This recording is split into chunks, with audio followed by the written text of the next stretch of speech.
विद्युत बल रेखाएं, एक टॉपिक का डिस्कस करेंगे। विद्युत बल रेखाएं सतत रेखाएं होती हैं, सतत रेखाएं जो कि किसी विद्युत क्षेत्र में निरूपित की जाती है। इनका सर्वप्रथम माइकल फेराडे ने खोजा था और ये जो बल रेखाएं हैं इनकी सबसे पहले हम परिभाषा देखते हैं और तत्पश्चात इनके गुणों के बारे में अध्ययन करते हैं। क्या होती है विद्युत बल रेखाएं? विद्युत बल रेखाएं काल्पनिक सतत रेखाएं हैं जिनके प्रत्येक बिंदु पर यदि स्पर्श ज्या बनाई जाए तो वह स्पर्श विद्युत क्षेत्र की तीव्रता की दिशा को प्रदर्शित करे तो वह काल्पनिक रेखा क्या कहलाएगी? वह काल्पनिक रेखा विद्युत बल रेखा कहलाएगी। मैं आपको पहले समझा देता हूं और उसके बाद में परिभाषित करते हैं इसको वापस। मान लेता हूं कि सर ये कोई काल्पनिक रेखा है इस तरीके से, इसके प्रत्येक बिंदु पर 4 बिंदु ले लेता हूं। जैसे ये P बिंदु है, ये Q बिंदु है, ये R बिंदु है, इस प्रकार ये S बिंदु है। इसके प्रत्येक बिंदु पर खींची गई स्पर्श रेखा, P पर खींची गई स्पर्श रेखा वो कुछ इस तरीके से होगी, Q पर खींची गई स्पर्श रेखा इसी तरीके से R पर, इसी तरीके से S पर, ये स्पर्श रेखा कुछ इस तरीके से होगी। तो ये खींची गई जो स्पर्श रेखाएं हैं वो सदैव किसकी दिशा को निरूपित करें? वो यदि ई सदिश विद्युत क्षेत्र की तीव्रता की दिशा को प्रदर्शित करे तो ये जो काल्पनिक रेखा है इस काल्पनिक रेखा को क्या कहा जाएगा बेटा? विद्युत बल रेखा। विद्युत बल रेखा एक काल्पनिक रेखा है, विद्युत क्षेत्र में स्थित एक काल्पनिक रेखा है जिसके प्रत्येक बिंदु पर 4 बिंदु लिए मैंने P, Q, R, S, जिसके प्रत्येक बिंदु पर खींची गई स्पर्श रेखा यदि विद्युत क्षेत्र की दिशा को निरूपित करे तो वह काल्पनिक रेखा क्या कहलाएगी? विद्युत बल रेखा। तो ये परिभाषा होगी विद्युत बल रेखा की। विद्युत बल रेखा एक ऐसी सतत काल्पनिक रेखा है जिसके प्रत्येक बिंदु पर खींची गई स्पर्श रेखा यदि विद्युत क्षेत्र की तीव्रता की दिशा को निरूपित करे तो ऐसी काल्पनिक रेखा उस विद्युत क्षेत्र में विद्युत बल रेखा कहलाएगी। तत्पश्चात हम इसकी गुणों के बारे में अध्ययन करते हैं। विद्युत बल रेखा के बारे में क्वेश्चन 1 या 2 नंबर का अपने क्लर्क बोर्ड में पूछा जाता है। क्वेश्चन इस तरीके से भी आ सकता है, विद्युत बल रेखा को परिभाषित कीजिए, या फिर क्वेश्चन ऐसा भी आता है विद्युत बल रेखा के किन्हीं 2 गुणों के बारे में बताइए। तो मैं आपको कम से कम 6-7 गुणों के बारे में बताता हूं, उनमें से कोई 1 या 2 गुण आप ध्यान में रखें। सर्वप्रथम देखें पहला गुण, विद्युत बल रेखा किसी भी एकल धनावेश के लिए विद्युत बल रेखा तृतीय रूप से बाहर की ओर होती है। तृतीय रूप से या लंबवत भी बोल सकते हैं, लंबवत बाहर की ओर और अनंत तक रहती है। और इसी प्रकार ऋणावेश के लिए, एकल ऋणावेश के लिए जो विद्युत बल रेखा होती है वो तृतीय रूप से इस आवेश की ओर वो कुछ इस तरीके से प्रदर्शित की जाती है, अनंत से आवेश की ओर, और ये आवेश से अनंत तक उनमें विद्युत बल रेखाओं को प्रदर्शित किया जाता है। इसी प्रकार दूसरा जो गुण है वो गुण है कि विद्युत बल रेखा सदैव धनावेश से प्रारंभ होती है और ऋणावेश पर समाप्त होती है। जैसे कि 2 आवेश ले लेता हूं, एक धनावेश है और दूसरा ऋणावेश, तो विद्युत बल रेखा सदैव धनावेश से प्रारंभ होगी, यहां से प्रारंभ होगी और इस तरीके से ऋणावेश तक, धनावेश से तो निकलती है और ऋणावेश पर समाप्त होती है, वो कुछ इस तरीके से। तो अगला जो अपना गुण है वो गुण यही है कि विद्युत बल रेखा सदैव धनावेश से प्रारंभ होती है और ऋणावेश पर समाप्त होती है। तीसरा जो गुण है वो गुण यह है कि यदि विपरीत आवेशों को, जैसे इसी में समझ लेते हैं हम, यदि किन्हीं 2 विपरीत आवेश, एक धनावेश दूसरा ऋणावेश, इनको यदि पास पास लाया जाए तो विद्युत बल रेखा धनावेश से ऋणावेश की ओर जाती है और बल रेखाएं खिंची हुई डोरी के समान प्राप्त होती है, जो यह प्रदर्शित करती है कि विपरीत आवेशों में सदैव आकर्षण प्रकृति होती है। एक बार वापस सुन लें, तीसरी प्रॉपर्टी क्या होगी अपनी?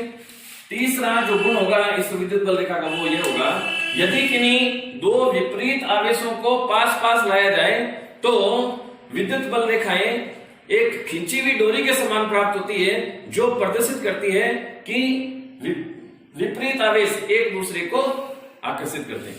इसी प्रकार चौथा गुण होगा कि यदि दो समान आवेशों को पास पास लाया जाए, मान लेता हूं दो समान आवेश है, एक धनावेश मतलब दोनों धनावेश धनावेश ले सकता हूं, या फिर दोनों को ऋणावेश ऋणावेश ले सकता हूं। यदि किन्हीं दो समान आवेशों को पास पास लाया जाए तो विद्युत बल रेखाएं एक दूसरे को क्या करती है, प्रतिकर्षित करती है सर। वो कुछ इस तरीके से विद्युत बल रेखाएं एक दूसरे को क्या करेगी, प्रतिकर्षित करेगी। हमेशा धनावेश से बाहर की ओर निकलेगी विद्युत बल रेखा, उनको कुछ इस तरीके से दिखाया जाएगा। तो यदि समान आवेशों को पास पास लाया जाए तो उनके कारण जो विद्युत बल रेखाएं निकलती है वो आपस में एक दूसरे को प्रतिकर्षित करती है और हमें एक ऐसा क्षेत्र प्राप्त होता है जहां पर कोई भी विद्युत बल रेखा उपस्थित नहीं होती। उस क्षेत्र को क्या कहा जाता है, उदासीन क्षेत्र। क्या कहा जाता है, उदासीन क्षेत्र। और यहां पर यदि कोई एक बिंदु निरूपित किया जाए तो इस बिंदु को क्या कहा जाता है, उदासीन बिंदु। इस प्रकार ये चार इसकी प्रॉपर्टी है और इसके गुण है। अगले गुण को उदाहरण देखें, पांचवा गुण। तो पांचवा गुण ये है बेटा कि कभी भी दो विद्युत बल रेखाएं एक दूसरे को नहीं काटती। कभी भी दो बल रेखाएं एक दूसरे को प्रतिच्छेदित नहीं करती।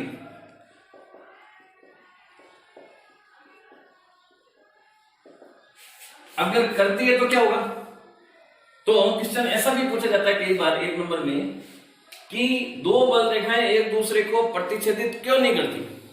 तो इसका कारण यह है कि यदि मान लेता हूं कि दो बल रेखाएं, एक बल रेखा कुछ इस तरीके से आ रही है, दूसरी बल रेखा यहां से जा रही है। दो बल रेखाएं हैं, एक बल रेखा तो आपकी कुछ इस तरीके से आ रही है ऐसे, ये मान लेते हैं ऐसे, और जो दूसरी बल रेखा है आपकी वो इस लाल कलर से दिखा रही है, वो कुछ इस तरीके से।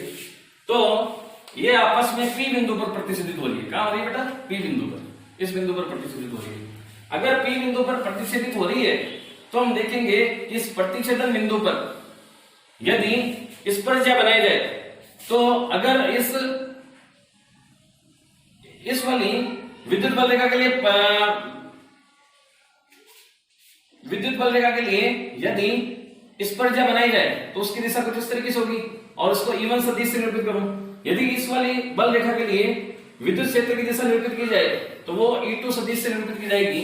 तो इस प्रकार हमें किसी एक ही बिंदु पर दो विद्युत बल रेखाओं की दिशा प्राप्त होती है, तो किसी एक ही बिंदु पर दो विद्युत बल रेखाओं का प्राप्त होना ऐसा संभव नहीं है। तो हम कह सकते हैं कि यदि दो विद्युत बल रेखाएं एक दूसरे को प्रतिच्छेदित करेगी तो प्रतिच्छेदन बिंदु पर दो विद्युत बल रेखाओं की दिशा प्राप्त होती है, और किसी एक ही बिंदु पर दो विद्युत बल रेखाओं का प्राप्त होना संभव नहीं है। तो कभी भी दो बल रेखाएं एक दूसरे को प्रतिच्छेदित नहीं कर सकती। अगला जो टॉपिक होगा अपना वो होगा, सॉरी अगली इसकी जो गुण है वो गुण है छठा गुण, उसके बारे में देखें। कभी भी बल रेखाएं बंद लूप नहीं बनाती, ये सदैव धनावेश से निकलती है और ऋणावेश पर समाप्त हो जाती है, लेकिन घूमकर कभी भी ऋणावेश से धनावेश की ओर नहीं आएगी, सदैव धनावेश से निकलेगी और ऋणावेश पर समाप्त हो जाएगी, कभी भी ऋणावेश से धनावेश की ओर नहीं आती। तो हम कह सकते हैं कि विद्युत बल रेखाएं कभी भी बंद लूप नहीं बनाती। अगली जो इसकी प्रॉपर्टी है सातवीं प्रॉपर्टी ये है कि जिस क्षेत्र में विद्युत बल रेखाएं पास पास होती है उस क्षेत्र को अधिकतम विद्युत क्षेत्र की तीव्रता का क्षेत्र कहा जाता है, और जिस क्षेत्र में बल रेखाएं दूर दूर होती है, फैली हुई होती है, तो वहां पर न्यूनतम विद्युत क्षेत्र होता है। मैं आपको एक एग्जांपल से समझाता हूं, जैसे कि ये कुछ इस तरीके से बल रेखाएं, ये कुछ ऐसे एक क्षेत्र ले लेता हूं, ये जैसे ए क्षेत्र है, दूसरा क्षेत्र अपन ये ले लेते हैं, ये बी क्षेत्र है, ऐसे तीसरा क्षेत्र ये ले लेते हैं, सी क्षेत्र है। अब हम देखेंगे कि इस ए क्षेत्र में यहाँ पर 2 4 5 5 विद्युत बल रेखाएं वो निकल रही है और बल रेखाएं पास पास की है। बी पर देखें तो केवल 2 जो विद्युत बल रेखाएं वही निकल रही है और बल रेखा भी थोड़ी दूर दूर है। और सी पर देखें तो बल रेखाएं बहुत दूर दूर है, बहुत न के बराबर जो बल रेखा है उससे पारित हो रही है। तो ए पर जो विद्युत क्षेत्र होगा वो अधिकतम होगा और सी पर न्यूनतम होगा और बी पर इनके बीच का होगा। तो हम कह सकते हैं ए पर विद्युत क्षेत्र है E A वो तो मैक्सिमम या अधिकतम होगा और सी पर जो विद्युत क्षेत्र है वो न्यूनतम या मिनिमम होगा और बी पर इन दोनों के बीच में विद्युत क्षेत्र रहेगा। तो अगला जो गुण है वो यह है कि यदि जिस क्षेत्र में बल रेखाएं पास पास होती है वहां अधिकतम विद्युत क्षेत्र और जहां बल रेखाएं थोड़ी दूर दूर या फैली होती है वहां न्यूनतम विद्युत क्षेत्र होता है। अंतिम जो इसका गुण है, लास्ट गुण, वो यह है कि किसी भी चालक के लिए किसी भी चालक की सतह से विद्युत बल रेखाएं हमेशा लंबवत, अगर धनावेशी सतह है तो लंबवत बाहर की ओर निकलती है और ऋणावेशी सतह है तो सदैव लंबवत उस सतह की ओर प्रवेश करती है। लेकिन बल रेखाएं सदैव सतह से ही निकलेगी और सतह तक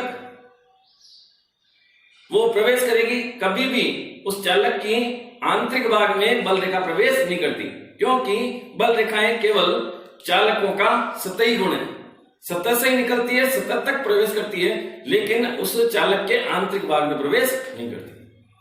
तो इस प्रकार आज हमने विद्युत बल रेखा के बारे में देखा, उसकी परिभाषा क्या होती है और इनके जो गुण है उनके गुणों के बारे में देखा। टोटल मैंने आपको 8 गुण बताए हैं, उनमें से कोई से भी आपको 4 या 5 गुण है वो ध्यान में होने चाहिए। आपसे बोर्ड क्लासेस में 3-4 ज्यादा 2 या 3 आपको इनके गुणों के बारे में पूछा जाता है और इसकी परिभाषा के बारे में पूछा जाता है, वो आप एक बार देखें। आज के लिए पर्याप्त।